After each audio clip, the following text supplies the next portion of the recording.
Après la Shoah, aboutissement de 2000 ans de haine des Juifs en Occident, nous avons cru que l'humanité, révulsée par l'horreur, pouvait comprendre enfin que le discours antisémite était un tissu de mensonges et de calomnies. Des centaines, voire des milliers d'ouvrages ont été écrits pour le démontrer. Mais le discours antisémite n'est décidément pas soluble dans l'exposé des faits et dans les explications rationnelles.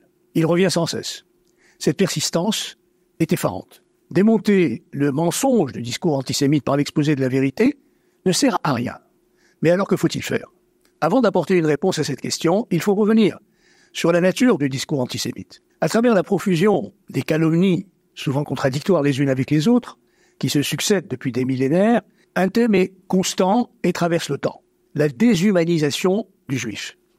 Dans l'Antiquité romaine, l'historien Tacite imaginait que les juifs avaient la haine du genre humain. Le christianisme est allé encore plus loin puisqu'il a fait des juifs le peuple déicide. Aujourd'hui, cette accusation a été reportée sur une nouvelle figure christique, les Palestiniens.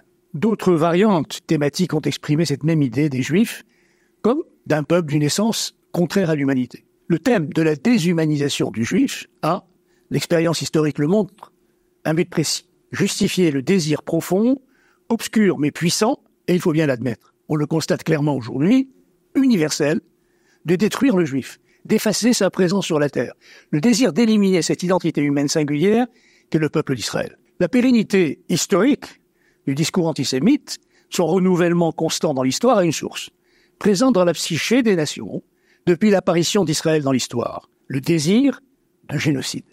Les mots ne sont qu'un vêtement, changeant selon les époques. Pendant les siècles où dominait la religion, le discours anti-juif était un anti-judaïsme. Avec la modernité, il est devenu antisémite. Le post-modernisme s'exprime par l'antisionisme. Ce qui est constant et profond est le désir de génocide. On comprend pourquoi les tentatives de réfutation du discours anti-juif échouent. Si les antisémites ne sont pas réceptifs à la vérité des faits, c'est que leur désir de génocide parle. Intangible, mais dissimulé par les mots qui peuvent changer selon les circonstances. Le livre d'Esther nous relate l'histoire du plan finalement déjoué d'extermination des Juifs de Perse au IVe siècle avant l'ère courante. Aman, le premier ministre du roi de Perse, était l'instigateur du projet de génocide. Le passage à l'acte était précédé par un discours antisémite, présentant les Juifs comme inassimilables et déloyaux à l'Empire. Comment les Juifs de Perse ont-ils réagi au danger extrême qui les menaçait ? Pas en tentant de réfuter la rhétorique de haine d'Aman. De deux manières.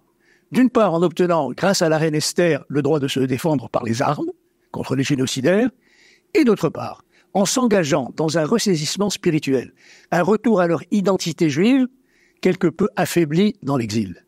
Ce faisant, c'est une nouvelle phase de l'histoire d'Israël qui s'est ouverte. L'histoire de Pourim est le paradigme de ce que doit être la réponse juive au désir génocidaire des nations. Par les armes, quand cela est nécessaire et possible, et par une réflexion en profondeur sur l'identité singulière dont le peuple d'Israël est porteur et sur le sens de son destin. Lorsqu'on considère rétrospectivement ce qu'ont été les réactions juives aux multiples tentatives historiques du désir génocidaire de se réaliser, on retrouve ce paradigme. Après la victoire sur Aman, le peuple juif s'est doté d'une grande assemblée composée des derniers prophètes et de sages qui a construit les bases du judaïsme des exils. À l'Empire perse a succédé l'Empire hellénistique, où le désir d'éliminer l'identité juive se manifestait plus par des pressions culturelles que par des agressions physiques.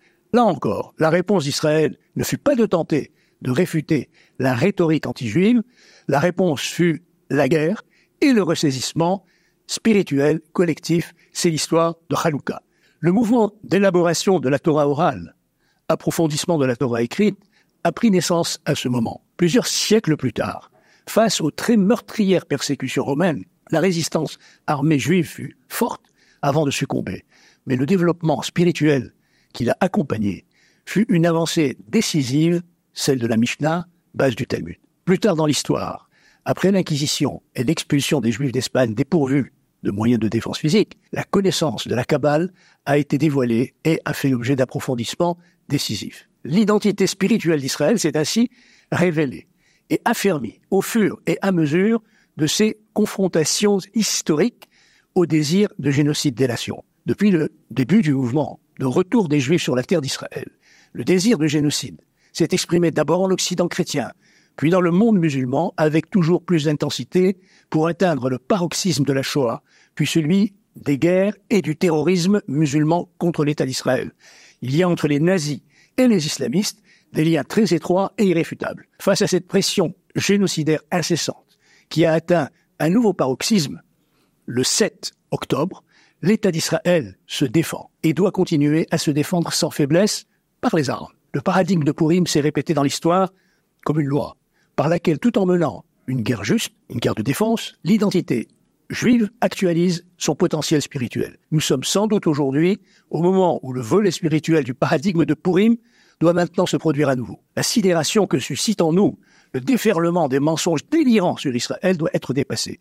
Nous avons besoin d'un réveil spirituel au sens large, fondé sur une prise de conscience de la singularité de notre identité, sur le sens de notre histoire, un réveil réunissant à la fois ceux qui sont proches et ceux qui sont loin, un réveil pour nous réapproprier la sagesse unique que nous ont laissé des générations de maîtres depuis plus de 30 siècles, le réveil ultime, dont la puissance sera telle qu'elle fera même disparaître enfin du sein des nations leur désir de génocide.